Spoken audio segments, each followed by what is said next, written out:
আমরা বলছি লাল ঝান্ডাই পারবে, বিজেপি পারবে না, পারতে পারে না।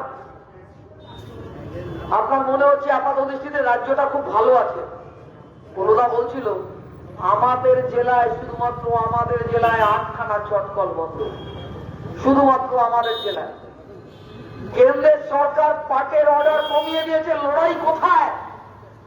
চটকল গুলো 5 দিন কাজ হচ্ছে, 4 দিন কাজ হচ্ছে, 3 দিন কাজ হচ্ছে, 3 শিফট কাজ হচ্ছে না।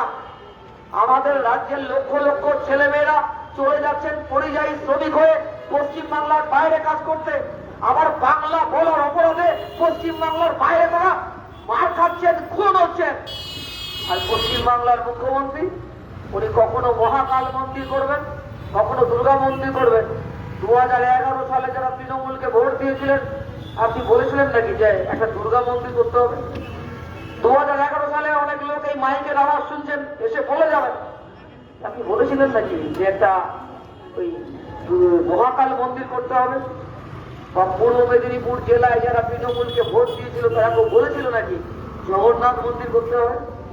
বা 2014 সালে আপনার পাড়ায় পাড়ায় যখন মোদী আসলে পরে আসছে দিন আসবে, তখন আপনি বলেছিলেন নাকি রাম মন্দির করতে হবে? আপনি বলেছিলেন কারখানা করতে হবে, আপনি বলেছিলেন শিক্ষা আরো বাড়াতে হবে, আপনি স্বাস্থ্যের উন্নতি চেয়েছিলেন।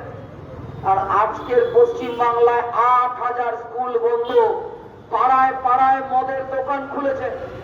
কল্যাণী রোড দিয়ে যাবেন, মদের দোকান, বার, রেস্টুরেন্ট। আমাদের ছেলে মেয়েদের কি ভবিষ্যৎ এইটা নাকি?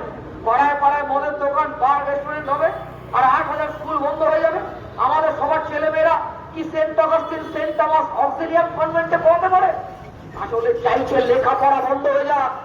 সেই হীরক রাজা সিনেমাতে উদয়ন পণ্ডিতের স্কুল বন্ধ করে দিয়ে হীরক রাজা বলেছিল, যত বেশি জানবে তত কম মানবে, তাই যত কম জানবে তত বেশি মানবে। আর বলবে হীরকের রাজা ভগবান, স্কুল বন্ধ করে দাও, কলেজ বন্ধ করে দাও, অযোগ্য শিক্ষক দিয়ে ভরে দাও স্কুল কলেজ, আর লেখাপড়া থেকে মানুষের মন সরিয়ে দাও। টাকা নেই, পয়সা নেই, চাকরি নেই, স্কুল সার্ভিস কমিশন পরীক্ষা